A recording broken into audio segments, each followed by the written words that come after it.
బలలో పాలు పొందిన నిమిత్తం దేవుని వాక్యం విని బలలో పాలు పొందుతాం. సామెతల గ్రంథం 8వ అధ్యాయం. సామెతలు 8వ అధ్యాయం.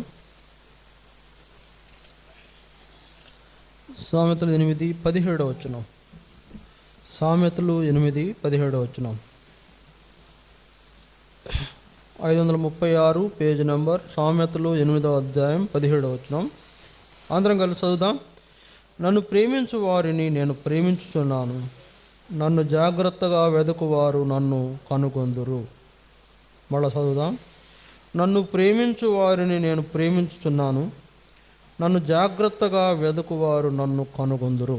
ప్రభు సహాయం కొరకు చిన్న ప్రార్థన చేద్దాం.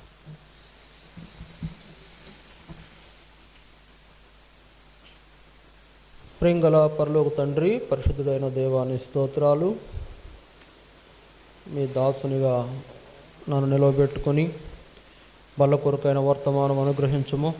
మీ ప్రజలతో మాట్లాడము. ప్రతి ఒక్కరు వాక్యం విని ఆ ప్రకారంగా మిమ్మల్ని ఆరాధించినట్లు ప్రతి ఒక్కరిని సిద్ధపరిచారు. అలాగే వాక్య ప్రకారం బలలో పాలు పొందినట్లు కూడా మీరే సహాయం చేయండి. ప్రతి ఒక్కరితో మాట్లాడండి. మరి నిజమైన ప్రభువా యోగ్యత గలవారుగా చేయబడి యోగ్యముగా బలలో పాలు పొందినట్లు ప్రతి ఒక్కరిని సిద్ధపరచము, హెచ్చరించము, గద్దించము, మమ్మల్ని మేము చర్య చేసుకున్నట్లు సహాయం చేయవలసిందిగా కోర్చు. ఇది ఆసనగా నన్ను కూడా బలపరచుమని యేసు ప్రభు నామమున ప్రార్థించి వేడుకొనుచున్నాము తండ్రి. ఆమేన్.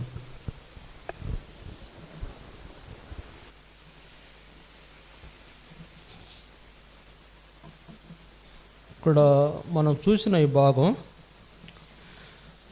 మరి నన్ను ప్రేమించు వారిని నేను ప్రేమించుచున్నాను, నన్ను ప్రేమించు వారిని నేను ప్రేమించుచున్నాను, నన్ను జాగ్రత్తగా వెదకువారు నన్ను కనుగొందురు, నన్ను జాగ్రత్తగా వెదకువారు నన్ను కనుగొందురు. కనుక ఈ సందర్భంలో బలలో పాలు పొందుట కొరకై మనం దేవుని వాక్యంలో జ్ఞాపకం చేసుకోవాల్సింది ఏంటంటే, దేవుడు మనల్ని ప్రేమించాడు. సరే, దేవుడు మనల్ని ప్రేమించాడు. ఎలాంటి ప్రేమతో ప్రేమించాడు? మొదటి ప్రేమతో ప్రేమించాడు, ఎంతో ప్రేమించాడు, మహాప్రేమతో ప్రేమించాడు, శాశ్వతమైన ప్రేమతో ప్రేమించాడు, మధురమైన ప్రేమతో చూపి మనలను ప్రేమించాడు. ఈ అనుభవాలు దేవుడు ద్వారా మనం పొందాం. అంటే ఆయన మనల్ని ప్రేమించడం మనం చూసాం. ఇప్పుడు మనము ఆ విధానంలో ప్రభువుని ఆరాధించాము. ఇప్పుడు మనము ఆయన ప్రేమను పొందిన మనము దేవుణ్ణి ప్రేమించవలసిన వారుగా ఉన్నాము. మనము దేవుణ్ణి ప్రేమించవలసిన వారుగా ఉన్నాము. అందుకే అక్కడ చూడండి, నన్ను ప్రేమించు వారిని నేను ప్రేమించున్నాను. నన్ను ప్రేమించు వారిని నేను ప్రేమించుతున్నాను. ఇది ఈ వచనం ఈ సంవత్సరం మందిరంకి ఇవ్వబడిన వాగ్దానం, మందిర వాగ్దానం. నన్ను ప్రేమించు వారు నేను ప్రేమిస్తున్నానంటే, ఎవరైతే దేవుణ్ణి ప్రేమించేవారు ఉంటారో వారిని దేవుడు ప్రేమించే అనుభవము ఇక్కడ మనకు జ్ఞాపకం చేయబడుతున్న సంగతి. ఇప్పుడు దేవుడు మనల్ని ప్రేమించడమే కాదండి, మనము కూడా ఆయనను ప్రేమించాలి. మనం కూడా ఆయన ప్రేమించాలి. అది మన జీవితాల్లో తప్పనిసరిగా కలిగి ఉండవలసిన లక్షణం. చూడండి, దేవుని ప్రేమను పొందిన మనం ఆయన ఎలా ఉండగలుగుతాము? ఎలా ఉండగలం? కనుక ఆయన ప్రేమను పొందిన మనం కూడా ఆయన ప్రేమించి మన జీవితాలను ఏం చేయాలా? ఆయనకు సమర్పించుకోవాలి. మన జీవితాల్లో ఆయన యొక్క ఏర్పాట్లలో నడుచుకునేటువంటి వారంగా మనం ఉండాలి. ఆయన ఏర్పాటు జరిగించే వారంగా మనం ఉండాలి. అలాంటి వారుగా మనం ఉండాలి అంటే మరి ఏం చేయాలా? మొదట మనం ఏం చేయాలా? ఆయనను ప్రేమించాలి. ఆయనను ప్రేమించాలి. చూడండి, ఎవరెవరు దేవుణ్ణి ప్రేమించి వారి జీవితాలు ధన్యకరంగా చేసుకున్నారో నేను అంటే చాలా ఉంటాయి, కానీ నేను కొన్ని విషయాలు చూపిస్తాను. ఒక మాదిరిగా ఎగ్జాంపుల్ కొరకు కొన్ని విషయాలు చూపిస్తాను.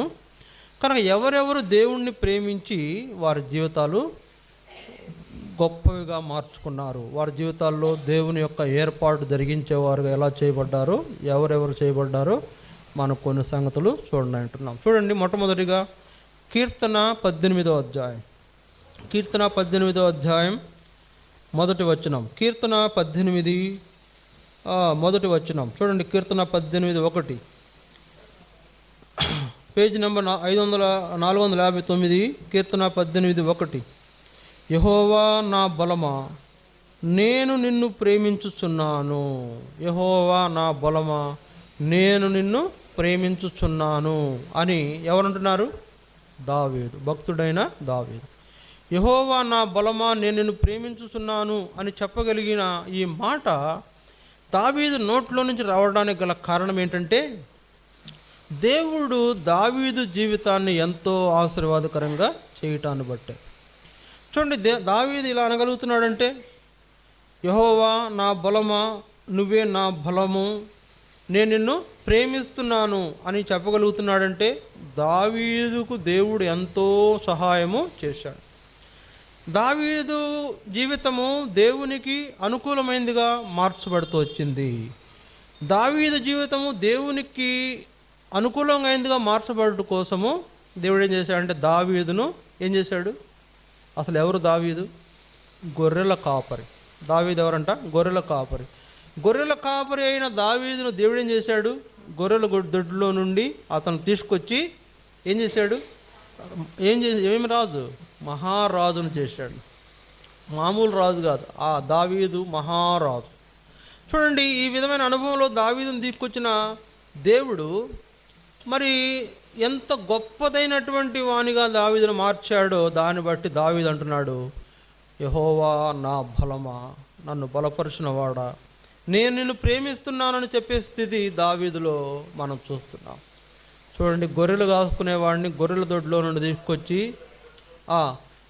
మహారాజుగా సింహాసనంలో కూర్చోబెట్టాడు అంటే దావీదు యొక్క జీవితంలో దేవుడు ఎంత గొప్ప కార్యం జరిగించడానికి గల కారణం ఏంటి అని మనం గమనిస్తే, దావీదుకు ఏముంది? ఒక లక్షణం ఉంది. ఏం లక్షణం అది? దావీదు దేవుని హృదయానుసారుడు కనుక. చూడండి, అందుకనే దావీదు దేవుని హృదయానుసారుడు. అపోస్తుల కార్యములు 13వ అధ్యాయం, అపోస్తుల కార్యములు 13వ అధ్యాయం 22వ వచనం. అపోస్తుల కార్యములు 13వ అధ్యాయం 22వ వచనం, 13:22. తరువాత అతనిని తొలగించి దావీదును వారికి రాజుగా ఏర్పరచెను. మరియు ఆయన, నేను యెషయి కుమారుడైన దావీదును కనుగొంటిని, అతడు నా ఇష్టానుసారుడైన మనుషుడు, అతడు నా ఉద్దేశములన్నీ నెరవేర్చునని చెప్పి అతన్ని గూర్చి సాక్ష్యం ఇచ్చెను. ఇక్కడ దావీదును ఎందుకు దేవుడు గొర్రెలు కాసుకునేవాడిని రాజును చేశాడు?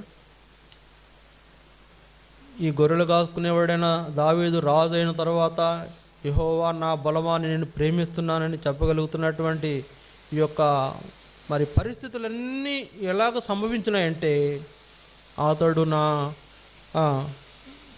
ఇష్టానుసారుడైన మనుషుడు, అతడు నా ఇష్టానుసారుడైన మనుషుడు. దావీదు జీవితం దేవునికి ఎంతో ఇష్టమైనదిగా ఉంది. అందుకే దావీదును ఎక్కడో ఉండాల్సిన వాడిని తీసుకెళ్ళి దేవుడు ఎక్కడో పెట్టాడు. ఇప్పుడు అదే అనుభవంలో దావీదు ఏం చేస్తున్నాడు? దేవుణ్ణి ప్రేమిస్తున్నాడు. కనుక ప్రియులారా, మన జీవితం దేవునికి ఇష్టానుసారమైనదిగా ఉంటుందా లేదా పరీక్షించుకోవాలి. దావీదు జీవితం దేవునికి ఇష్టానుసారమైనది. అతడు దేవుని ఉద్దేశాలను నెరవేర్చేంత. ఎలాంటి ఇష్టానుసారమైంట? ఇష్టం అని చెప్పంగానే అయిపోయిందా? అసలు ఆయన ఉద్దేశాలు ఏంటో ఇంకో మాట, దేవుని మనసులో ఉద్దేశాలను గ్రహిస్తున్నాడు దావీదు. దేవుని మనసులోని ఉద్దేశాలను గ్రహించి ఆయన ఉద్దేశాలను నెరవేర్చేటువంటి వాడుగా ఉంటున్నాడు. సరే, మనం దేవుని మనసులో ఉద్దేశాలు గ్రహించడం దాకెందుకులే, కానీ మనం దేవుని మనసులోని ఉద్దేశాలని గ్రహించే అంత ఇష్టానుసారమైన వాళ్ళుగా ఉండడం కన్నా కూడా ముందు అసలు దేవుడు మన కొరకైన ఎలాంటి ఉద్దేశాలు కలిగి ఉన్నాడో తెలిసి కూడా అలాగ దేవునికి ఇష్టానుసారుడిగా జీవిస్తూ పోవటం అనేది మనలో ఉండే లోపం. ఇప్పుడు మనం దావీదు వలె దేవుని ఇష్టానుసారుడైన మనుషుడిగా చేయబడాలి. దావీదు దేవుడిని ఊరికే ఎందుకు ప్రేమిస్తాడండి? ఎన్నో గొప్ప కార్యాలు చేశాడు కనుకనే. అయ్యా, నన్ను బలపరిచావు, నేను ఎంతో బలహీనుడయ్యా, చాలా తక్కువ స్థాయి వాడిని, గొర్రెలు కాసుకునేవాడిని. ఇప్పుడు నన్ను ఏం చేశావు? తన ప్రజలను, దేవుని ప్రజలను పరిపాలించే రాజుగా చేశావు. నీ ప్రజలను పరిపాలించే రాజుగా చేశావు. కనుక నువ్వు నన్ను ఎంతో బలపరిచావు, నా చేతులు బలపరిచావు, నా యొక్క ఆలోచనలు సఫలపరిచావు. నా ఉద్దేశాలన్నీ కూడా నువ్వు నెరవేర్చడానికి నిన్ను నీకు ఇష్టమైన కార్యం జరిగించడానికి నాకెంతో బలమును కలుగజేశావు. చూడండి, దావీదు యొక్క జీవితం దేవునికి ఇష్టమైంది. అందువల్ల దేవుడు దావీదును ఏరుకొని తెచ్చుకొని తన ప్రజలను పరిపాలించే రాజుగా చేశాడు. అంతేకాదు, దేవాలయం కట్టబడింది. దేవాలయం కట్టబడటానికి దావీదుకు ఏమైందంట, నేనేమో కోటలో ఉంటున్నాను, చీయోను కోటలో ఉంటున్నాను, దేవుడేమో డేరాల మధ్య నివసిస్తున్నాడు అని ఆయన గుండె కొట్టుకుందంట.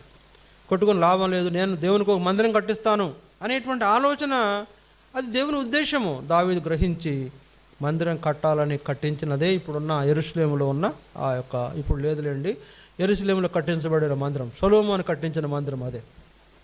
కనుక దేవుని యొక్క ఉద్దేశాలు నెరవేర్చిన దావీదు దేవునికి ఇష్టానుసారుడుగా ఉన్నాడు. మనం ఉంటున్నామా? దేవుని ఉద్దేశాలు నెరవేరుస్తున్నామా? అసలు దేవుని ఉద్దేశాలు ఏంటి? అసలు నీకంటూ కొన్ని ఉద్దేశాలు అంటే ఏమైనా మంచి ఉద్దేశాలు కలిగి ఉన్నావా? దేవుని కొరకైనా ఏదైనా జరిగించాలనే ఉద్దేశాలు మనకున్నాయా? అంటే దేవునికి ఏం కావాలని ఆలోచించాడు దావీదు. నువ్వు ఆలోచించగలవా? పరీక్షించుకోవాలి. ఎంతవరకు నాకు అది కావాలి, నాకు ఇది కావాలి ఏమని అడుగుతున్నామే కానీ, అయ్యా నాకు ఆరోగ్యం బాగోలేదు, ఆరోగ్యం ఏమంటున్నావు, అయ్యా నాకు ఫలానా అవసరం ఉంది, సహాయం చేయంటున్నావు. నీ ఉద్దేశాలన్నీ అడిగి నీ గొంతెమ్మ కోరికలను తీర్చుకుంటున్నావు. అసలు దేవునికి ఏం ఉద్దేశాలు ఉన్నాయో ఎప్పుడైనా గ్రహించావా? పరీక్షించుకోవాలి. మనం దేవుని ఉద్దేశాలను ఎరిగిన వారుగా, ఆయన ఇష్టాలు నెరవేర్చేవారుగా మనం ఉండాలి. దావీదు అలా ఉన్నాడు కనుకనే దేవుడు ఆయన్ని కోరుకున్నాడు, గొర్రెల దొడ్లోని దిక్కొచ్చి రాజుగా చేశాడు. ఇప్పుడు దావీదు అంటున్నాడు, యెహోవా నా బలమా, నీవే నన్ను బలపరిచావు, నేను నిన్ను ప్రేమిస్తున్నాను అని చెప్పగలిగే స్థితిలోనికి దావీదు వచ్చాడు. మొదట దావీదును ప్రేమించి తన స్థితిని మార్చేసిన దేవుడు, ఇప్పుడు దేవుడు తన స్థితిని మార్చిన కారణం చేత దావీదు ఏం చేస్తున్నాడు? తన జీవితంలో దేవుణ్ణి ప్రేమించే అనుభవాన్ని నేర్చుకుంటూ వచ్చాడు. దేవుణ్ణి ప్రేమిస్తే మనకి ఎంతో మేలు, మన జీవితానికి మేలు, మన కుటుంబానికి మేలు. సరే, దేవుణ్ణి ప్రేమించి చూడండి. ఏమున్నా లేకపోయినా దేవుణ్ణి ప్రేమించేటువంటి వారికి ఏం లక్షణం ఉంటుంది అంటే, ఏమున్నా లేకపోయినా నాకు దేవుడు ఉంటే చాలు. అదే అన్నాడు దావీదు, అదే అన్నాడు, అయ్యా నువ్వు ఆకాశం అందున్నావు, నేను భూమి మీద ఉన్నాను అన్నాడు. తర్వాత ఇంకేమన్నాడు? ఏమన్నాడు? ఆకాశమందు నీవు తప్ప నాకెవరున్నారన్నాడు. ఆకాశమందు నీవు తప్ప నాకెవరున్నారన్నాడు. మనం అనగలమా? ఆకాశమందు నువ్వున్నావు, నీవు తప్ప నాకెవరు లేరు అని చెప్పగలిగే అనుభవం దావీదు జీవితంలో ఉంది. అది ఎంతో నచ్చింది దేవుడికి, అదే నచ్చింది. దేవుడు దావీదు నచ్చిన కారణం అదే, అలాంటి కారణాలే. నీవు ఆకాశమందు నీవున్నావు, నాకు నీవుండగా ఈ లోకంలోది ఏది నాకు అక్కర్లేదు అనేది దావీదు యొక్క లక్షణం కనుక అంత గొప్పగా తన జీవితంలో గొప్ప కార్యాన్ని చూస్తున్నాడు. దేవుని కార్యం చూశాడు. ఇప్పుడు తన యొక్క ఉద్దేశాలన్నీ కూడా దేవునికి అనుకూలమైన ఉద్దేశాలన్నీ కూడా నెరవేర్చి దేవుడిని ప్రేమించే అనుభవంలో ఉన్న దావీదు వలె మనం కూడా ఉండగలం. మన ఇష్టాలు కాదు, దేవుని ఇష్టాలు నెరవేర్చేట అనేది మన జీవితంలో ఉంటే, నాకు తెలిసి ఇప్పటి వరకు దావీదు లాంటి రాజు లోకంలో లేడు. సరే, దావీదు లాంటి రాజు ఇప్పటి వరకు లేడు. ఎందుకంటే ఆయన పరిపాలన చేసినప్పుడు శత్రువు శేషం అనేది లేకుండా చేసేసాడు దావీదు. మొత్తాన్ని శత్రువు అనే వాళ్ళని అసలు ఏ మాత్రం ఒక్కడిని కూడా మిగలకుండా మొత్తాన్ని సంహరించి, చుట్టూ ఎంతో శత్రువులు ఉండగా వాళ్ళందరిని ఏం చేశాడు? లేకుండా చేసి నెమ్మదిగా ఉండేటువంటి అనుభవం తీసుకొచ్చిన మంచి పరిపాలకుడు దావీదు. ప్రజలకు ఏమేం కావాలో అన్ని చక్కగా వారికి సమకూర్చి పరిపాలన జరిగించిన దావీదు. వారి యొక్క అవసరతల్లో, ఇబ్బందులు, అక్కర్లలో పరిపాలన చేసినటువంటి దావీదు ప్రజలకందరికి ఇష్టడైనాడు. అంతేకాదు, ప్రాముఖ్యంగా దేవునికి ఇష్టడైనాడు. అతని జీవితం ఎంతో గొప్పదిగా అయిపోయింది. మన జీవితంలో కూడా అలాంటి వారుగా మనం ఉండాలంటే మనం ఏం చేయాలా? దేవుణ్ణి ప్రేమించే వారిగా ఉండాలంటే ఆయనకి ఇష్టమైనట్లు మనం జీవించే వారంగా మనం ఉండాలి. ఇది మొదటిది. రెండవది చూడండి, కీర్తన 91వ అధ్యాయం. కీర్తన 91వ అధ్యాయం 14వ వచనం. కీర్తన 91వ అధ్యాయము 14వ వచనం. 91:14. అతడు నన్ను ప్రేమించుచున్నాడు గనుక నేను అతన్ని తప్పించదను. అతడు నా నామము నెరిగినవాడు గనుక నేను అతన్ని ఘనపరచెదను. ఇక్కడ మనం రెండవదిగా చూస్తున్న ఈ సందర్భం, అతడు నన్ను ప్రేమించుచున్నాడు కనుక నేను అతనిని తప్పించదను. అతడు నా నామము నెరిగిన వాడుగా నేను అతన్ని ఘనపరిచెదను. చూడండి, ఎవరిని గురించి ఎవరు మాట్లాడుతున్నారు? ఒక వ్యక్తిని గురించి దేవుడు మాట్లాడుతున్నాడు. ఒక వ్యక్తిని గురించి దేవుడు మాట్లాడుతున్నాడు. ఎవరు ఆ వ్యక్తి? ఇక్కడ మనకు ఎవరి కీర్తన రాశారనేది ఎవరు చెప్పలేకపోతున్నారు. పెద్ద పెద్ద మరి పరిశోధించే వాళ్ళు కూడా ఎవరు చెప్పలేకపోతున్నారు. అయితే ఫైనల్గా ఏం తెలిసారంటే 91వ కీర్తన మోషేది కాబట్టి 91 కూడా మోషేది అయి ఉంటుందని తీర్మానించారు. కనుక ఇప్పుడు ఈ రెండో వ్యక్తి ఎవరంటే, అతడు నన్ను ప్రేమించున్నాడు కనుక అతను తప్పించదనని దేవుడు ఎవరి గురించి చెప్తున్నాడంటే మోషే గురించి చెప్తున్నాడు. కనుక మోషే ఏంటి? మోషే ఎవరి? ఎవరండి మోషే? ఐగుప్తులో పెరిగినవాడు, ఐగుప్తు విద్యలు అభ్యసించినవాడు, వివిధమైనటువంటి ఐగుప్తు యొక్క విద్యలన్నీ కూడా అభ్యసించి ఏం చేశాడు? మంచి నేర్పరితనం సంపాదించినవాడు. సరే, మోషే యొక్క జీవితంలో మరి ఐగుప్తులో పెరిగినప్పటికి కూడా తర్వాత అనేకమైన కారణాల చేత అతడు మిద్యానుకు పారిపోవాల్సి వచ్చింది. మిద్యానులో ఏం చేశాడు? అక్కడ 47 నుండి పెళ్లి చేసుకుని, పెళ్ళి అయిన తర్వాత ఏమంటున్నాడు దేవుడు? నువ్వు వెళ్ళి నా ప్రజలను ఐగుప్తు నుంచి తీసుకురా అని నియమించి పంపించిన మోషే. చూడండి, అపోస్తుల కార్యములు 7వ అధ్యాయం. అపోస్తుల కార్యములు 7వ అధ్యాయం 35వ వచనం. అపోస్తుల కార్యములు 7వ అధ్యాయం 35వ వచనం. అధికారిని గాను తీర్పరిని గాను నిన్ను నియమించిన వాడెవడని వారు నిరాకరించిన ఈ మోషేను అతనికి పొదలో కనబడిన దేవదత్త ద్వారా దేవుడు అధికారిని గాను విమోచకుని గాను నియమించెను. ఎవరంట? మోషేని. నిన్ను ఎవడు నియమించాడా మా మీద అన్నారంట వాళ్ళు. ఎవరు? ఇశ్రాయేల్ ప్రజలు. నిన్ను ఎవడు నియమించాడు మా మీద అని అన్నారు. అంటే వాళ్ళు ఏం చేశారంట? నిరాకరించారంట. మోషేని నిరాకరించారు. అలాంటి నిరాకరించబడిన మోషేను పొదలో కనబడిన దేవదూత ద్వారా దేవుడు ఏం చేశాడు? అధికారిగాను విమోచకునిగాను నియమించి పంపెను. మోషే దేవుణ్ణి ప్రేమించాడు. ఇప్పుడు మోషేని ఏం చేస్తున్నాడు? దేవుడు గొప్ప నాయకుడుగా మార్చి ఇశ్రాయేలు ప్రజలను విడిపించడానికి నియమించాడు. కనుక అతడు నన్ను ప్రేమించుచున్నాడు కనుక అతన్ని తప్పించెదను, అతడు నా నామం నెరిగినవాడు కనుక అతన్ని ఘనపరచెదను అనేటువంటి ఈ యొక్క లక్షణం మోషే జీవితంలో మనం చూస్తున్నప్పుడు, ఇశ్రాయేలు ప్రజలు నిరాకరించినటువంటి ఈ మోషేనే దేవుడు ఏం చేశాడు? పొదలో అగ్నిలో కనబడినటువంటి దేవదూత ద్వారా దేవుడు అధికారిగా నియమించి, గొప్ప నాయకుడిగా నియమించి ఇశ్రాయేలు ప్రజలను విడిపించడానికి వాడుకున్నాడు. గొప్ప నాయకుడు ఈ లోకంలో ఇప్పటివరకు ఎవరైనా ఉన్నారంటే మోషే, ఇంకెవ్వరు లేరు. ఈ లోకంలో ఇప్పటి వరకు గొప్ప నాయకత్వం వహించిన నాయకుడు ఎవరైనా ఉన్నారంటే మోషే. అతడు ఎంతగా నాయకత్వం వహించాడంటే ఎన్నో రకాలైన పరిస్థితులు గుండా ఆ ప్రజలను నడిపించాడు. ఎంతో తిరుగుబాటు, ఎంతో వ్యతిరేకత అయినా కూడా అవన్నీ పరిష్కారం చేస్తూ ఇశ్రాయేలు ప్రజలను చెర నుంచి విడిపించి ఐగుప్తు నుండి కానాను వరకు చేర్చిన మోషే నాయకత్వం. కాబట్టి అతడు నన్ను ప్రేమిస్తున్నాడు కనుక నేను అతని నాయకునిగా చేస్తున్నాను. మోషే గొప్ప నాయకత్వ లక్షణాలు గలవాడు. ఎవరికి ఇస్తారండి నాయకత్వ లక్షణాలు? ఎవరికి ఇస్తారు చెప్పండి? ఎవరికి ఇస్తారు? నాయకత్వం వహించేది ఎవరికి ఇస్తారు? అందరూ చేయలేరు. అట్లా అందరూ చేయలేరు. పోనీ మోషేతో అహరోను తోడుగా ఇచ్చాడు దేవుడు. అహరోను చేయొచ్చుగా, అహరోను నాయకుడిగా నియమించి పంపించవచ్చుగా. అహరోను వల్ల అవ్వదు. ఎందుకంటే అహరోను ఆలోచనల్లో కొంచెం తప్పు ఉంది, అంటే లోపం ఉంటుంది. ఎందుకు? ఇశ్రాయేలు ప్రజలు హోరేబు కొండ దగ్గరికి వచ్చిన తర్వాత ఈ మోషే అనేటువంటి ఆయన ఎక్కడికి వెళ్ళాడు అర్థం కావట్లా. మోషే ఎక్కడికి వెళ్ళాడు? దేవుని దగ్గరికి వెళ్ళాడు, హోరేబు పర్వతం మీదకి. ఎక్కడికి వెళ్ళాడు అర్థం కావట్లా. 40 రోజులు అయిపోయింది, ఇంకా అతను లేడులే, చచ్చిపోయి ఉంటాడు.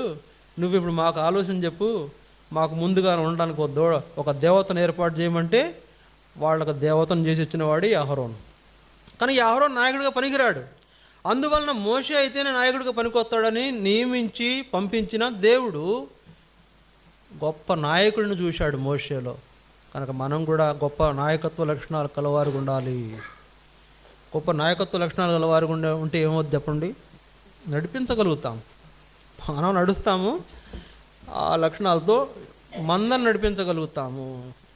కనుక అతడు నన్ను ప్రేమించున్నాడు కనుకని అతన్ని గొప్ప నాయకునిగా నియమించాను అనేటువంటి సందర్భం మోషే జీవితంలో జరగడాన్ని మనం చూసినప్పుడు ప్రియులారా, మనం కూడా ఇలాంటి లక్షణాలను అలవర్చుకోవాలి. దేవుణ్ణి ప్రేమించుట చేత దావీదేమయ్యాడు? మహారాజు అయ్యాడు. ఇప్పుడు దేవుణ్ణి ప్రేమించుట చేత మోషే ఏమయ్యాడు? గొప్ప నాయకుడు అయ్యాడు. గొప్ప నాయకుడు. మనం కూడా ఒక లీడర్షిప్, అలాంటి లీడర్షిప్ కలిగిన వారికి ఉండాలంటే ఏం చేయాలా? ఏ లక్షణం కలిగి ఉన్నాడు మోషే? ఏ లక్షణం కలిగి ఉన్నాడు? దావీదు ఏ లక్షణం కలిగి ఉన్నాడు? దేవునికి ఇష్టమైన పనులు చేశాడు. మోషే ఏ లక్షణాలు కలిగి ఉన్నాడు? దేవుని ఇంటిలో నమ్మకమైన వాడు. ఆ లక్షణాలు అంటే దేవుడు ఎందుకు అతన్నే నాయకుడిగా నియమించాడంటే దేవుని ఇంట్లో నమ్మకమైన వాడు. చూడండి, సంఖ్యాకాండం 12వ అధ్యాయం, సంఖ్యాకాండం 12వ అధ్యాయం, సంఖ్యాకాండం 12వ అధ్యాయం 7వ వచనం లేకపోతే 6వ వచనం. వారిద్దరు 6 కాదు 8వ వచనం, 7-8 వచనాలు చూడండి. 7-8 వచనాలు. అతడు నా ఇల్లంతటిలో నమ్మకమైన వాడు, నేను గూఢభావములతో కాదు దర్శనమిచ్చి ముఖాముఖిగా అతనితో మాట్లాడుదును. అతడు యెహోవా స్వరూపమును నిదానించి చూసును. కాబట్టి నా సేవకుడైన మోషేకు విరోధముగా మాట్లాడుటకు మీరేలా భయపడలేదనెను. ఇక్కడ 7వ వచనంలో అతడు నా ఇల్లంతటిలో నమ్మకమైన వాడు, నా ఇంట్లో నమ్మకమైన వాడు. మనం ఉంటున్నామా దేవుని ఇంట్లో నమ్మకంగా? నా ఇల్లంతటిలో నమ్మకమైన వాడు, నమ్మకమైనటువంటి వాడని ఎవరినంటారండి? ఎవరినంటారు? నమ్మకస్తులనే అంటారు కదా, అపనమ్మకస్తులను అనరు కదా. నమ్మకమైన వాడంటే చక్కగా పంక్చువాలిటీగా నడుచుకుంటాడు, డిగ్నిటీ మెయింటైన్ చేస్తాడు, టైం టు టైం అన్నీ కూడా అప్డేటెడ్గా చేస్తాడు. ఏమేమి చేయాలో అన్ని వరుస క్రమంలో జరిగించే వ్యక్తి నా ఇంట్లో నమ్మకమైన వాడు. దేవునితో వేకువనే గడుపుతాడు. మనం గడుపుతామా? దేవునితో వేకువనే గడుపుతాడు. ఆయన ఎదుట సాగిలపడి ప్రార్థన చేస్తాడు. మనం చేస్తామా? నమ్మకమైన వాడు అని ఎట్లా అంటారు? ఊరికే అంటారా? మనం ఏం చేస్తామంటే 2 కాళ్ళు అటు ఇటు కాళ్ళు ఇటు, ప్రభువా జ్ఞాపకం చేసుకో అయ్యా నాయన దేవుడు అంటే ఆయన అంటాడు, వీడు నాకు నమ్మకమైనవాడు కాదు, వీడు ఎట్లా పెడితే ఎట్లా చేస్తున్నాడు అనుకుంటాడు. ఆయన అట్లా కాదు. మోషే సాగిలపడి దేవునికి ప్రార్థన చేశాడు. చూశాడు దేవుడు చూసినప్పుడు ఇతడు నాకు నమ్మకమైన వాడుగా ఉన్నాడు, ఎక్కడ ఏ పొరపాటు చేయనివాడు. మన జీవితంలో ఎన్ని పొరపాట్లు చేస్తాం చెప్పండి? ప్రతిదీ పొరపాటే. దేవుడు అంటేనే సరిగ్గా అర్థం చేసుకొని పొరపాటుగా అర్థం చేసుకున్నటువంటి వాళ్ళం మనం. అసలు ఎప్పుడైనా దేవుడి ఉద్దేశాలు ఏంటో గమనించారా? ఎప్పుడు కూడా నాకేం కావాలని కోరుతున్నావు కానీ ఆయనకేం కావాలని ఆలోచించారా? అడిగారా? ప్రభువా నీకేం కావాలని అడిగారా? మీ ఎదురుగా కనపడే పాస్టర్ గారిని అడగట్లా, మీకు దేవుడిని అడుగుతారు. ఎదురుగా ఉండేటువంటి వాళ్ళనే మనం గమనించుకోలేక ఉంటే దేవుడిని అడుగుతాం. ఇంకా అయ్యా నీకు ఎట్లా నేను నమ్మకంగా ఉండగలను అడిగారా? ప్రభా ఏం చేస్తే నేను నీకు నమ్మకంగా ఉండగలుగుతున్నాయా అడిగారా? దేవుడు అడిగాడు. దేవుడిని మోషే అడిగాడు. ఆ విధంగా దేవుడు గుర్తించాడు, ఇతడు నాకు నమ్మకమైన వాడు, ఇతడైతేనే ఫరోతో మాట్లాడగలడు, ఇతడైతేనే ఇశ్రాయేలీలను ఒప్పించగలడు, ఇతడైతేనే అరణ్యంలో నడిపించగలడు, ఇతడైతేనే వాళ్ళను భరిస్తాడు. మోషే ఏమన్నాడు తెలుసు ఒకసారి ఇశ్రాయేలీల గురించి? దేవుడితో అంటున్నాడు, ఏమంటున్నాడు? అయ్యా ఏంటి నువ్వేంటి వీళ్ళని ఏదో నేను కన్నట్టుగా నా రొమ్మును మోసుకుమ్మని చెప్తున్నావు అంటే చూడండి ఎలా దిక్కెళ్ళా నడిపించాడంట ప్రజలను. రొమ్మును ఆనిచ్చుకున్నట్టుగా నడిపించాడంట మోషే ప్రజలను. రొమ్మును అంటే దేవుడిని అడుగుతున్నాడు మోషే, నువ్వు ఎలా వీళ్ళందరినీ నా రొమ్మును ఆనిచ్చుకుని నా సొంత బిడ్డల్లాగా మోసుకెళ్ళాలని చెప్తున్నావు అంటే వీళ్ళు ఎలాంటి వాళ్ళు చూసావా? ఇలాంటి వాళ్ళని నా రొమ్మును మోసుకోమని చెప్తున్నావు అని అంటున్నాడు. అంటే ఎంతగా వాళ్ళను నడిపించాడు, సమర్థంగా నడిపించాడు అనేది మనకు అర్థమవ్వాలి. ప్రియులారా, దేవుని ఇంట్లో నమ్మకంగా ఉంటున్నామా? 40 లక్షల కాల్బలం నడిపించిన దేవుడు, నడిపించిన మోషే ఎంత గొప్ప దేవుని ఏర్పాటు జరిగించాడు. నువ్వు పట్టుమని 4 నడిపించగలుగుతున్నావా? దేవుని మందిరానికి ఒక 4 నడిపించగలిగావా? ఒక 4 మందిరాన్ని నడిపించడానికి నాయకత్వం వహించగలవా? ఒక 4 సువార్త చెప్పి వారిని దేవుని దగ్గర తీసుకొచ్చేటువంటి లక్షణాలు, నాయకత్వ లక్షణాలు నీలో ఉన్నాయా? ఆ లక్షణాలు నీకుంటే ఆయన 40 లక్షల మంది నడిపించాడు. నువ్వు కనీసం 4 తీసుకొస్తావు, 4 తీసుకురాగలుగుతావు. ఆ నాయకత్వ లక్షణాలు నీకు అవసరం. ఆ నాయకత్వ లక్షణాలు నీకు రావాలంటే నమ్మకంగా ఉంటే దేవుడు ఆ లక్షణాలు నీకు చూసి నిన్ను ఆ విధంగా వాడుకుంటాడు. కనుక మోషే ఏంటంట, దేవుణ్ణి ప్రేమించడానికి గల కారణం ఏంటంటే గొప్ప నాయకుడుగా నన్ను నియమించాడు దేవుడని, ఆయన నా నమ్మకత్వాన్ని దేవుడు చూడాలని నమ్మకంగా దేవుని కొరకు తన జీవితం అంతా కూడా దారపోసిన మోషే. ఈ భక్తులు ఎవరు వాళ్ళ కోసం జీవించలేదండి. నాకు తెలిసి చెప్తున్నాను, ఇలాంటి భక్తులు ఎవరు వాళ్ళ కొరకు జీవించలా. మా కుటుంబం ఉందని మా కుటుంబం కోసం వాళ్ళు జీవించలా. లేకపోతే నా జీవితంలో ఈ మధ్యలో ఒకటి వచ్చింది, ఏదో ఫైల్స్, ఏదో విక్లిక్స్, ఏదో ఫైల్స్ మొత్తానికి ఏదో గుర్తు రావట్లేదు, ఎప్సన్ ఫైల్స్ ఏదో వచ్చింది ఒక కేసు. ఈ కేసులో ప్రపంచంలో ఉన్న పెద్దోళ్ళు అందరూ ఉన్నారు. ప్రపంచంలో ఉన్న పెద్దోళ్ళు ధనికులందరూ ఉన్నారు. ఏంటయ్యా అంటే సంగతి, డబ్బు ఒక ఆయన విశ్లేషిస్తే ఇలా అన్నాడు. ఏమన్నాడంటే, ఎందుకు సార్ వీళ్ళు ఇలా చేస్తారు, పెద్దోళ్ళందరూ ఎందుకు ఇలాంటి దుర్మార్గ పనులు చేస్తారు అని అడిగాడు ఒక ఆయన. అడిగితే ఒక ఆయన ఏమన్నాడంటే, వాళ్ళ కళ్ళు మదం, డబ్బులు కళ్ళకు కనబడేసరికి ఏం చేసుకోవాలో అర్థం కాక ఒళ్ళు కొవ్వెక్కి చేసే పనులే ఇలాంటి పాపాలు. కనుక డబ్బు ఉంటే చాలు జలసా చేద్దామని అలవాటు పడిపోతున్న కలిసిరున్న పరిస్థితుల్లో ఏమున్నా కూడా వాళ్ళు డబ్బుగా ఉంది కదా, నాకు అధికారం ఉంది కదా, లేకపోతే నాకు నాయకత్వం ఉంది కదా అని వాళ్ళ జీవితాలను నష్టం చేసుకోలే.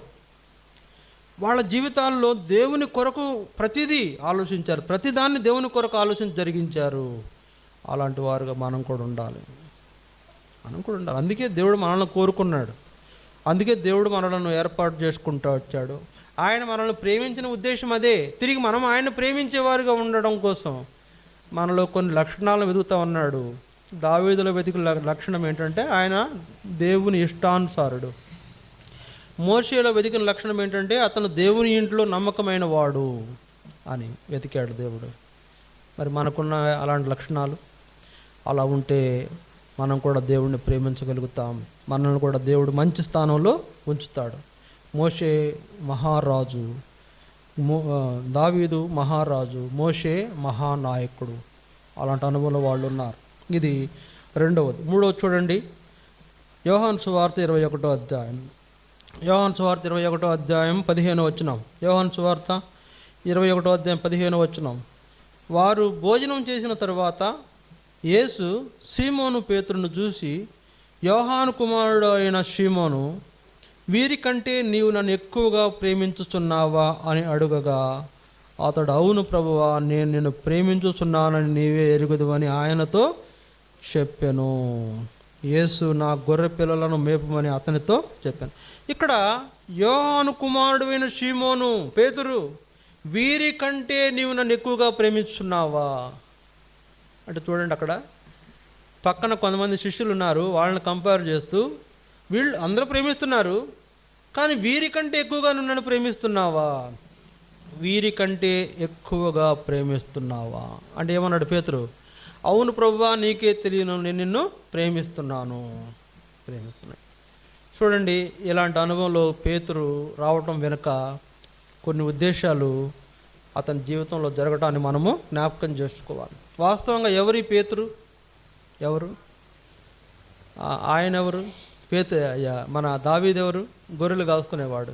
మోషే ఎవరు? హెబ్రీల కుమారుడు. అంటే వాళ్ళు కూడా ఒక రకమైన బ్యాక్వర్డ్. ఇప్పుడు ఈ పేతురు ఎవరు? జాలరి, చేపలు పట్టే జాలరి, చేపలు పట్టేవాడు, చేపలు పట్టడంలో నేర్పరితనం గలవాడు. కనుక ఈయన దేవుడు ఏం చేశాడు? యేసుప్రభు ఏం చేశాడు? పేతురును చేపలు పట్టుకునే జాలరుని పిలిచి నన్ను వెంబడించమని చెప్పి శిష్యుడిగా చేసుకున్న తర్వాత పేతురు యొక్క జీవితంలో నమ్మాడు. పేతురు నమ్మి ఏం చేశాడు? అందరికంటే ముందు స్థానంలో పేతురుని పెట్టుకున్నాడు యేసు ప్రభు. పెట్టుకుంటే పేతురు ఏం చేశాడు? ఆయన నమ్మకాన్ని ఏం చేశాడు? వమ్ము చేశాడు. ఎవరి నమ్మకాన్ని? యేసు ప్రభు నమ్మకాన్ని పేతురు ఏం చేశాడు? వమ్ము చేశాడు. అంటే దాని అర్థం నమ్మిన ఆయన నమ్మకాన్ని నిలుపుకోలేకపోయాడు పేతురు. నమ్మి ఏం చేశాడంటే ఆయన అందరికంటే ముందు ప్రథమ శిష్యుడిగా పెట్టాడు పేతురును. పెడితే పేతురు ఏం చేశాడు? 3 సార్లు యేసు ప్రభువు నేను ఎరగనని బొంకాడు కదా. పేతురు ఏం చేశాడు? నమ్మి పని అప్పగిస్తే 3 సార్లు నేను ఆయనని ఎరగనని ముమ్మారు అబద్ధమాడిన పేతురు. 3 సార్లు అబద్ధమాడిన పేతురు. నమ్మిన వాడు ఏదో నమ్మకస్తుడిగా ఉంటాడు, నేను చెప్పిన పనుల్లో చేస్తాడు, నా ఉద్దేశాలు నెరవేరుతాయని నియమించిన ఈ వ్యక్తి ఏమయ్యాడు? అసలు ఆయన ఎవరో నాకు తెలియదండి అన్నాడు. అంతే. ఈరోజు మనం కూడా అంతే ప్రియులారా, అట్లాగుంటున్నాం. యేసు ప్రభు ఎవరో నాకు తెలియదు అన్నట్లే ఉంటున్నాం. నమ్మి నిన్ను రక్షించుకున్నాడు, నమ్మి నిన్ను తన మందిరంలో చేర్చుకుంటూ వచ్చాడు, నమ్మి నీకు ఒక శ్రేష్టమైన జీవితం ఇచ్చి ఈరోజు విశ్వాసులు కూడా అట్లా ఉన్నారు. ఆయన ఎవరో నేను ఎరుగనన్నట్లు ప్రవర్తిస్తున్నారు. పేతురు ప్రథముడు, యేసు ప్రభు శిష్యుల్లో ముందు వరుసలో ఉన్నవాడు. ఆయన కష్టం వచ్చింది, ఆయనను బట్టలు వచ్చి పట్టుకెళ్ళారు, చిలువ వేయడానికి ఆయన తీసుకువెళ్తున్నారు, అక్కడ అన్యాయపు తీర్పు తీరుస్తున్నారు లోపల.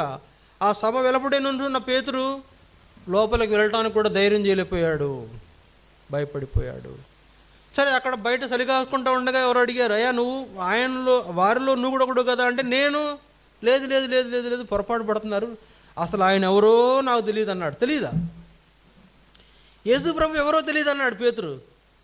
సరే, యేసు ప్రభు ముందే చెప్పాడులేండి, నువ్వు 3 సార్లు అబద్ధం ఆడతావు నన్ను ఎరగనని, ఆ కోడి కొయ్యకు ముందు అని చెప్పాడు. అట్లానే ఒకసారి అబద్ధం ఆడాడు, రెండోసారి అబద్ధం ఆడాడు, మూడోసారి చూసాము, నిన్న ఆయనతో చూసాము, నువ్వే వాళ్ళలో ఒకడు అంటే, లేదు బాబు ఏంటి మీరు అని మరింతగా బొంకాడు. మన జీవితాలు ఇట్లా ఉంటాయి. ముమ్మారు బొంకిన పేతురు వలె మన జీవితాలు ఉంటున్నాయి. ముమ్మారు అబద్ధాలు, యేసు ప్రభువుని ఎరగనని అబద్ధం ఆడేసినటువంటి పేతురు వలె మన స్వభావం ఉంటుంటే ప్రియులారా, ఆయన అలాంటి వారిని కూడా ఏం చేస్తున్నాడు? వ్యసనపడిన పేతురును, అబద్ధాలాడిన పేతురును యేసు ప్రభువుని ఒక రకంగా ఏమన్నాడంటే, దేవుని ఉద్దేశం నెరవేర్చకుండా అడ్డుపడడానికి ప్రయత్నం చేసిన ఈ పేతురును ఏం చేశాడు? యేసు ప్రభు ఏం చేశాడు?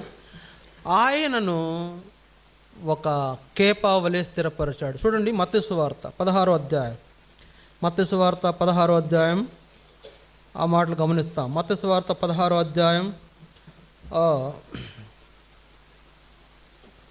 15వ వచనం. మత్తయి సువార్త 16:15 నుండి, అందుకు ఆయన, మీరైతే నేను ఎవడనని చెప్పుకొనుచున్నారని వారిని అడిగాను. అందుకు సీమోను పేతురు, నీవు సజీవుడకు దేవుని కుమారుడైన క్రీస్తు అని చెప్పాను. అందుకు యేసు, సీమోను బర్యోనా, నీవు ధన్యుడవు,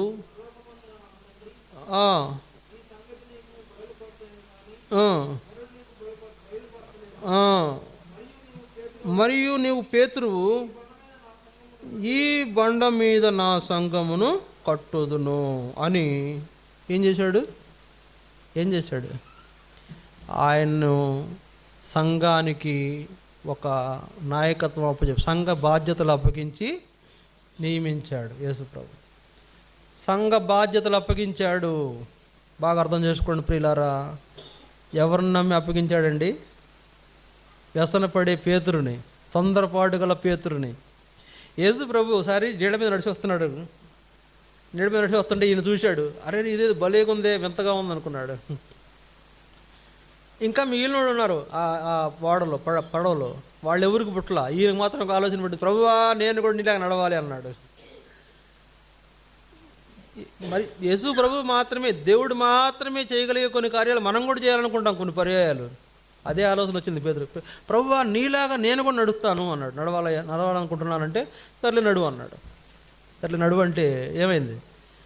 నడిచాడు, 2-3 అడుగులు వేసాడు, 4వ అడుగు వేయగానే మునిగిపోతున్నాడు. ఏంటంటే తొందరపాటుగా యేసు ప్రభువులాగా అయిపోవాలని కోరుకున్న, యేసు ప్రభువులాగా నడవాలని కోరిన పేతురు. వ్యసనం ఎక్కువ, తొందరపాటు ఎక్కువ, తత్తరపడి ఏదో మాట్లాడుతున్నాడు. అందుకే చూడండి, మత్తయి సువార్త 16వ అధ్యాయం మత్తయి సువార్త 16వ అధ్యాయం 21వ వచనం నుంచి చూడండి. అప్పటి నుండి తాను యెరూషలేమునకు వెళ్ళి పెద్దల చేతను ప్రధాన యాజకుల చేతను శాస్త్రుల చేతను అనేక హింసలు పొంది చంపబడి 3వ దినాన లేచుట అగత్యమని యేసు తన శిష్యులకు తెలియజేయ మొదలుపెట్టగా పేతురు ఆయన చేయి పట్టుకొని, ప్రభువా, అది నీకు దూరమగునుగాక, అది నీకెన్నడూను కలుగుదని ఆయనను గద్దింపసాగాను. ఎక్కడ నేను పేతురువు, నీ మీద నేను నా సంఘాన్ని కడతాను, నువ్వు సంఘాన్ని బాధ్యతలని నీకు అప్పగిస్తున్నాను,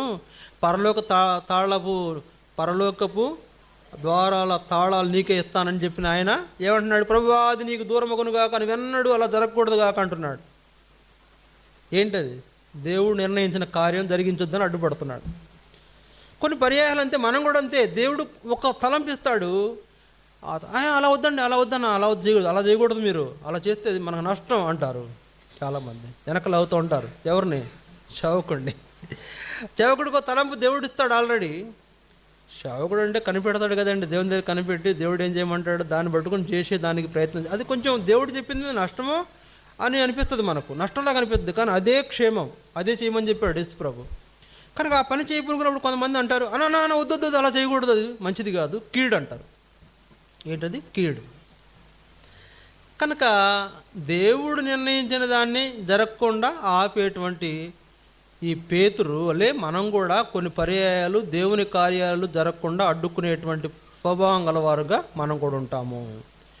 అక్కడ దేవుడు నిర్ణయించి మానవులందరి పాప పరిహారార్థమై ఆయనను కలువరి రుజువులకు అప్పగించాలని ఆయన లోకానికి పంపించి ఆయన 33.5 సంవత్సరాల వయసు వచ్చిన తర్వాత ఆ కలువరి శిలువ కార్యం జరిగించబడే సందర్భం వచ్చేటప్పటికి ఇది దేవుడి చేత నిర్ణయించబడింది యేసుప్రభు చెప్తుంటే పేతురు అన్నాడు, ప్రభువా, అది నీకు ఎన్నటికీ దొరకకుండుగాక, నీకు దూరం అయిపోవునుగాక అంటున్నాడు. అంటే దేవుని కార్యము జరిగించబడకుండా యేసుప్రభువుని అడ్డుకుంటున్న పేతురు. కనుక వ్యసనపరుడు, అందుకే అన్నాం వ్యసనపరుడు. ఇలాంటి వ్యసనపరుడిని ఏం చేసినాడు యేసుప్రభు? సంఘానికి నాయకుడిగా నియమించాడు. సంఘ నాయకుడు పేతురు. కనుక ఆయన అన్నాడు, నువ్వు నన్ను ప్రేమిస్తున్నావంటే నేను నిన్ను ప్రేమించున్నాను, నీవే ఎరుగు. ఎక్కడ ప్రేమించాడు చెప్పండి? నిన్ను ప్రేమిస్తున్నాను, నువ్వే ఎరుగుతానని అన్నాడులే, కానీ ఎక్కడ ప్రేమించాడు? యేసుప్రభు అక్కడ యోహాను 21లో 3 సార్లు అడిగాడు ఆ ప్రశ్న. 3 సార్లు అడిగాడు, నువ్వు నన్ను ప్రేమిస్తున్నావు అని 3 సార్లు అడిగితే, ఒకసారి అడిగినప్పుడు నీకే తెలుసు అన్నాడు.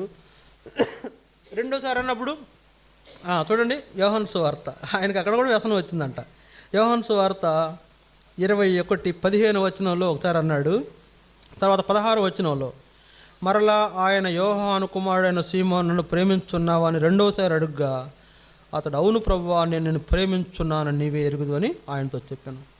ఆయన నా గొర్రెలను ఖాయమని చెప్పాను. మూడవసారి ఆయన యోహాను కుమారుడైన సీమోను, నన్ను ప్రేమించున్నావని అతను అడిగాను.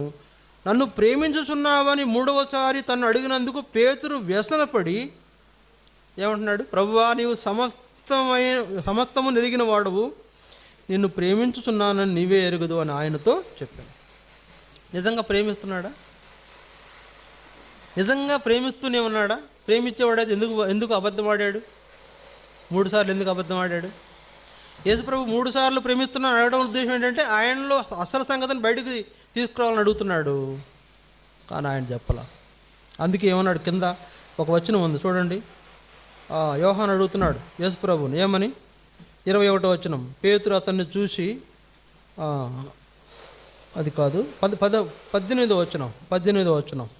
యేసు, నా గొర్రెలను మేపుము, నీవు యవ్వనుడివై ఉండినప్పుడు నీ అంతట నీవే నడుము కట్టుకొని నీకిష్టమైన చోటికి వెళ్ళుచుంటివి. నీవు ముసలివాడవైనప్పుడు నీ చేతులు నీవు సాసుదువు, వేరొకడు నీ నడుము కట్టి నీకిష్టము కాని చోటికి నేను మోసుకొని పోనని నీతో నిశ్చయముగా చెప్పుచున్నానని అతనితో ఆనెను. అర్థమైందా మీకు? అయ్యా, నువ్వు కుర్రాడుగా ఉన్నప్పుడు నీకు ఇష్టం వచ్చినట్లా ప్రవర్తిస్తున్నావు, ఒక రకంగా ఒక స్టేజ్ వస్తుంది, ఆ స్టేజ్లో వేరే వాడు నిన్ను మోసుకుపోతాడు నాయన అని చెప్తున్నాడు. నిన్ను ప్రేమిస్తున్నావా అని 3 సార్లు అడిగిన తర్వాత మాట్లాడుతున్న ఈ మాటల్లో చాలా గూఢమైన అర్థం ఉందండి. నీకు ఇప్పుడు యవ్వనస్తుడు, బలం మీద ఉన్నావు, నీ ఇష్టం వచ్చినట్టు ప్రవర్తిస్తున్నావు, నీ ఇష్టం వచ్చినట్లు నన్ను ఎరగనంటావు, లేకపోతే నన్ను అది అడ్డుకుంటావు. ఇప్పుడు నీకు ఇష్టమైనట్టు చేస్తున్నావు, కానీ ఒక రోజు వస్తుంది నిన్ను మోసుకుపోతారు, అంటే నువ్వు చనిపోతావు, దాని అర్థం. సరే, ఇది ఇట్లా చెప్పాడు. అది ఉద్దేశం ఏంటంటే యేసు ప్రభు పేతురును ఎందుచేత ఆయన ఏర్పాటు చేసుకున్నాడంటే సంఘానికి నాయకుడుగా ఉండటానికి, సంఘానికి నాయకుడిగా ఉండటానికి. కానీ ఇక్కడ పేతురు ఏం చేస్తున్నాడు? వ్యసనపడి యేసు ప్రభువుకి కొద్దిగా ఆయనను ఎరగనని, లేకపోతే ఆయన ఎవరో తెలియదు అన్నట్లుగా మాట్లాడిన సందర్భము చేసినా కూడా యేసు ప్రభు సంఘ నాయకుడుగా పేతుర్ని నియమించాడు. అలాంటి అనుభవం పేతురు కలిగి ఉన్నట్లు మనం కూడా కొన్ని వ్యసనాలు కలిగినా కూడా దేవుడు మనలను ఏం చేస్తున్నాడు? సంఘంలో ఒక ముఖ్యమైన వ్యక్తిగా, ఒక బాధ్యత గల వ్యక్తిగా మనలను ఉంచుతున్నాడు. అది మనం ఆయన ప్రేమించడానికి కారణంగా ఉంటుంది. ఇది 3. 4 చూడండి. 1 కొరింథీ 2వ అధ్యాయం, 1 కొరింథీ 2వ అధ్యాయం 9వ వచనం. 1 కొరింథీ 2వ అధ్యాయం 9వ వచనం. ఇందును గూర్చి దేవుడు తను ప్రేమించు వారి కొరకు ఏవి సిద్ధపరచెనో అవి కంటికి కనబడలేదు, చెవికి వినబడలేదు, మనుష్య హృదయమునకు గోచరము కాలేదు. ఇది చూడండి. ఇందును గూర్చి దేవుడు తను ప్రేమించు వారి కొరకు ఏవి సిద్ధపరచెనో అవి కంటికి కనబడలేదు, చెవికి వినబడలేదు, మనుష్య హృదయమునకు గోచరము కాలేదు అని వ్రాయబడి ఉన్నది.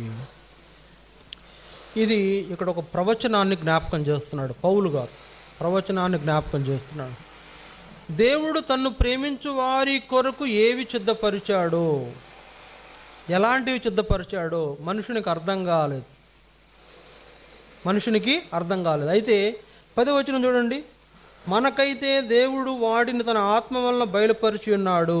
ఆ ఆత్మ అన్నిటినీ దేవుని మర్మములను కూడా పరిశోధించున్నాడు. దేవుడు మనకైతే తన ఆత్మ ద్వారా కొన్ని సంగతులను బయలుపరిచాడు. దేవుని ఆత్మ కార్యము జరిగించబడుతున్న పౌలు. ఇక్కడ నా తలంపు ఏంటంటే చూడండి ప్రియులారా, దేవుణ్ణి ప్రేమించిన ఈ పౌలు, లేకపోతే సౌలుగా ఉన్నప్పుడు దేవుణ్ణి దూషించాడు.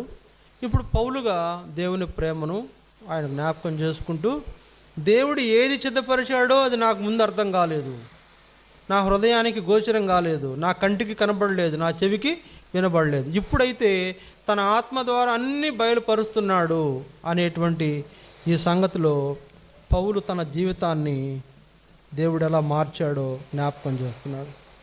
తన జీవితం ఎలా మార్చబడింది? ఒక రకంగా సంఘాన్ని హింసించిన సౌలు, సంఘాన్ని హింసించాడు, బెదిరించాడు, సంఘానికి హాని చేశాడు, సంఘానికి ఎంతో నష్టం చేశాడు, సంఘానికి కీడు చేస్తున్నాడు, సంఘంలో ఉన్న వాళ్ళను బెదిరించడమే కాకుండా వాళ్ళని చంపుతున్నాడు. అందుకే చూడండి అపోస్తుల కార్యములు 9వ అధ్యాయం, అపోస్తుల కార్యములు 9వ అధ్యాయం, అపోస్తుల కార్యములు 9వ అధ్యాయం 1వ వచనం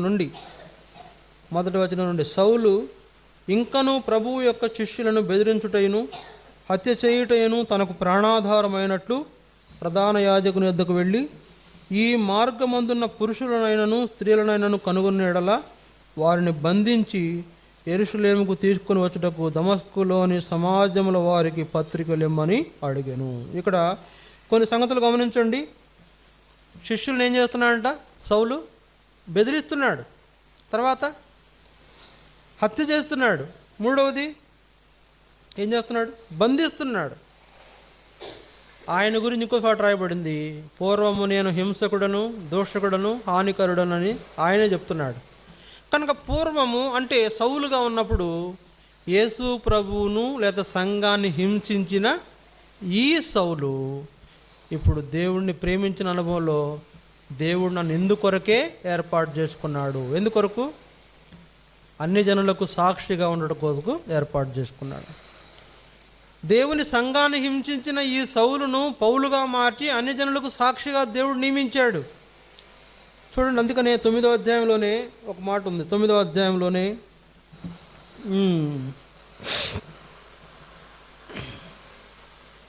9వ అధ్యాయం లేకపోతే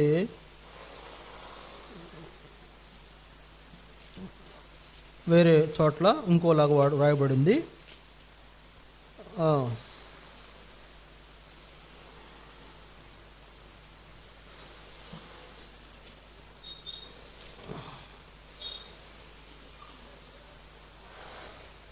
26వ అధ్యాయం అపోస్తుల కార్యములు 26వ అధ్యాయం 16-18 వచనాలు కలిసి ఉన్నాయి. 16-18 వచనాలు కలిసి ఉన్నాయి. కొన్ని మాటలు చదువుదాం. నీవు నన్ను చూసి ఉన్న సంగతిని గూర్చియు, నేను నీ కనబడబో సంగతిని గూర్చియు నిన్ను పరిచారకునిగాను సాక్షినిగాను నియమించుటకై కనబడి ఉన్నాను. ఇక్కడ ఏం చేశాడంట? సౌలును, సంఘాన్ని హింసించే సౌలుని ఏం చేశాడు? అన్ని జనులకు సాక్షిగా నియమించాడు. సంఘాన్ని హింసించే సౌలు పౌలుగా మార్చబడి అన్ని జనులకు సాక్షిగా చేయబడ్డాడు. దేవుణ్ణి ప్రేమించే వారి కొరకు దేవుడు ఏం సిద్ధపరిచాడు ముందుగా అర్థం కాలేదు. కానీ ఇప్పుడు ఏమైంది? సౌలుకు పౌలుగా మార్చబడిన తర్వాత అర్థమైంది. దేవుడు నన్ను ఇందుకే నియమించాడు. ఎందుకు? అన్ని జనులకు సాక్షిగా. మనం ఉంటున్నామా అన్ని జనులకు సాక్షిగా? అన్ని జనులకు సాక్షులుగా మనం ఉంటున్నామా? ఆలోచించాలి. మన సాక్ష్యము ఆయన కొరకు సాక్ష్యం ఇచ్చేవారుగా మనం ఉండాలి. పౌలు దేవుణ్ణి ప్రేమించాడు. దేవుణ్ణి ప్రేమించిన తర్వాత అతను అర్థం చేసుకున్నాడు, దేవుడు తన ఆత్మ ద్వారా బయలుపరిచిన సంగతిని అర్థం చేసుకున్నాడు. దేవుడు నన్ను అన్ని జనులకు సాక్షిగా ఉండు కొరకే నియమించాడు. సంఘాన్ని హింసించేవాడు సంఘంలో ఒక సాక్షిగా చేయబడినటువంటి అనుభవం ఆ జీవితంలో, ఆయన జీవితంలో మనం చూస్తున్నాం. ప్రియులారా, మరి మన జీవితంలో దేవునికి సాక్షులుగా ఉండగలుగుతున్నామా? పౌలు వలె దేవునికి సాక్షులుగా ఉండటం కొరకే ఆయన పౌలును నియమించాడు. ఒకప్పుడు సంఘాన్ని హింసించిన వాడు, ఇప్పుడు సంఘ బాధ్యతలు, పేతురు వదిలేసిన బాధ్యతలు, పేతురు కింద పడేసిన కాడి పౌలు ఎత్తుకుని ఆయన సంఘాన్ని ఖండాలకు తీసుకువెళ్ళి విస్తరింపజేశాడు. పేతురు ఉన్నప్పుడేమో యెరూషలేములో మాత్రమే ఆరాధన ఉండేది. కానీ పౌలు వచ్చిన తర్వాత ఖండాలకు ఆరాధన వెళ్ళింది. ఖండాలకు ఆరాధన తీసుకువెళ్ళాడు. ఎలా ఆరాధించాలో, ఎలా ప్రార్థన చేయాలో, ఎలా దేవుణ్ణి నమ్ముకోవాలో, ఎలా ఆయనకు లోబడి జీవించాలో ఎన్నో విషయాలు నేర్పించి ఖండాల్లో దేవుని సాక్షిగా వాడబడిన పౌలు. మరి మనం వాడబడుతున్నామా? లోకంలో అన్ని జనుల దగ్గర మనం సాక్షిగా వాడబడుతున్నామా? ఇది మనం జ్ఞాపకం చేసుకోవాల్సిన 4వ సంగతి. చూడండి, 4 విషయాలు మనం చూసాం. మొదటి వ్యక్తి ఎవరు? దావీదు. దేవునికి ఇష్టమైన వాడు కనుక ఆ విధంగా గొర్రెలు కాకునే వాడిని దిక్కొచ్చి సింహాసనంలో కూర్చోబెట్టేటప్పటికి దావీదు దేవుడు అంటున్నాడు, యెహోవా నా బలమా, నిన్ను ప్రేమిస్తున్నాను. మనం కూడా దేవునికి ఇష్టానుసారంగా ఉండాలి. ఉంటున్నామా లేదా పరీక్షించుకోవాలి. రెండోదిగా మనం చూసినటువంటి వ్యక్తి మోషే. దేవుని ఇంటిలో నమ్మకమైన వాడు, నమ్మకమైన పరిచారకుడు. కనుక దేవుని ఇంటి నమ్మకమైన పరిచారకుడైన కారణం చేత ఎక్కడో హెబ్రీల సంతానంలో పుట్టినటువంటి ఈ మోషేను దేవుడు ఏం చేశాడు? ఇశ్రాయేలు జనాంగం పైన మహానాయకుడిగా నియమించి ప్రజలను విడిపించి తీసుకొచ్చిన ఈ యొక్క మోషే వల్లే మనం కూడా, ఆయన 40 లక్షల మందిని తీసుకొచ్చాడు. మనం కనీసం 4గురినైనా దేవుని మందిరాన్ని నడిపించే అనుభవం మనకు ఉండాలి. అలాంటి నాయకత్వ లక్షణాలు కలిగిన వారుగా మనం ఉండాలి అని మనం చూసాం. అలాంటి వారు ఉంటున్నామో లేదో అని పరీక్షించుకోవాల్సిన అవసరత మన పైన ఉన్నది. ఇది రెండవది. మూడవది ఇది చూసాం, పేతురు ఆయన స్వభావం కొంచెం వ్యసనకరమైన స్వభావమైన, వ్యసనపడేదైనా, తత్రపాటు గలవాడైనా, తొందరపడి దేవుని కార్యాలను అడ్డగిస్త పరిస్తున్న, యేసు ప్రభువుని నమ్మనని చెప్పినటువంటి అబద్ధికుడైనా కూడా ఆయన సంఘానికి నాయకుడిగా నియమించి ఏం చేశాడు? యేసు ప్రభు ఆయనకు బాధ్యతలు అప్పగిస్తే పేతురు అంటున్నాడు, ప్రభువా నేను నిన్ను ప్రేమిస్తున్నాను, నీకే తెలుసు. ఆ అనుభవంలో పేతురు మనం చూస్తున్నాం. మన మీద సంఘము కొరకైన బాధ్యతలు ఉన్నాయి. ఎప్పుడైనా గుర్తించామా? సంఘము కొరకైన బాధ్యతలు మన మీద ఉంచబడ్డాయి. ఎప్పుడైనా ఆలోచించామా? కనుక ఏమన్నాడు యేసు ప్రభు? నువ్వు నన్ను ప్రేమిస్తున్నది ఏదైతే నా గొర్రెలను కాయ అన్నాడు, నా గొర్రెలను మేపు అన్నాడు. మరి మనం మేపుతున్నామా? మనం గొర్రెలను కాసేవారు ఉంటున్నామా? అంటే తోటి విశ్వాసులను మనం దేవుని యొద్దకు నడిపిస్తున్నామా? లేకపోతే వారు తొలగిపోకుండా, తొట్టిల్లకుండా వారిని తీసుకొచ్చి దేవుని మందిరానికి తీసుకొస్తున్న వారికి ఉన్నామా? అలాంటి వాడుగా పేతును ఉండాలని యేసు ప్రభు కోరినట్లు మనం కూడా సంఘంలో మనకు ఎన్నో బాధ్యతలు ఉంటాయి, అవి నెరవేర్చేవారుగా ఉండాలి. ఇది పేతురు యొక్క జీవితంలో మనం చూసాం. అలా ఉన్నామో లేదా అని పరీక్షించుకోవాలి. 4వదిగా మనం చూసాం, పౌలు సంఘాన్ని హింసించాడు, సంఘాన్ని బెదిరించాడు, సంఘాన్ని ఏం చేయాలి? లేకుండా చేయాలనుకున్నాడు. అలాంటి సౌలును యేసుప్రభు దర్శించి, నువ్వు నా నిమిత్తం అన్యజనులకు సాక్షిగా ఉండాలని నియమించిన పౌలుగా మారిపోయిన తర్వాత సంఘమును ఖండాలకు విస్తరింపజేసిన పౌలు వలె ఆయన ఉన్నట్లు మనం కూడా మందిరమును మన ప్రాంతం అంతా కూడా తీసుకువెళ్ళాలి. ఆయన ఖండాలు తీసుకెళ్ళాలి. కనీసం మన ప్రాంతం వరకైనా ఈ మందిరం గురించి మనం ఏం చేయాలా, అనేక మందికి చెప్పాలి, మందిరానికి తీసుకురావాలి. అలాంటి వాడుగా చేయబడిన పౌలు, ఆయన దేవుణ్ణి ప్రేమించాను, ఆయన నాకు తన ఆత్మ ద్వారా ఈ సంగతులను బయలుపరచాడు, అన్ని జనులకు సాక్ష్యం ఇవ్వడం కొరకే నన్ను ఏర్పాటు చేసుకున్నాడని గ్రహించాడు. కనుక అలా మనం కూడా గ్రహించాలి. ఎందుకండి వీళ్ళందరికీ ఏం పని లేదా? ఇంకా చాలామంది ఉన్నారు, టైం అయిపోతుంది, నేను ఆపేస్తాను. వీళ్ళందరికీ పని లేదా? వీళ్ళందరికీ వారి వారి పనులు ఉన్నాయి, వారి కుటుంబాలు ఉన్నాయి, వాళ్ళకి ఎన్నో బాధ్యతలు ఉంటాయి, వాళ్ళకి తల్లిదండ్రులు ఉన్నారు, వాళ్ళకు మరి కుటుంబ వ్యవస్థ ఉంది. అయినా కూడా అవన్నీ విడిచిపెట్టి ప్రభువు కోసమే వాళ్ళు ప్రయాసపడుతూ వచ్చారు. వాళ్ళను మరి దేవుడు ఏర్పాటు చేసుకొని వారి వారి పనుల్లో నియమించినట్లు పేతురునేమో మహారాజుగా చేశాడు, మోషేనేమో మహానాయకుడిగా చేశాడు,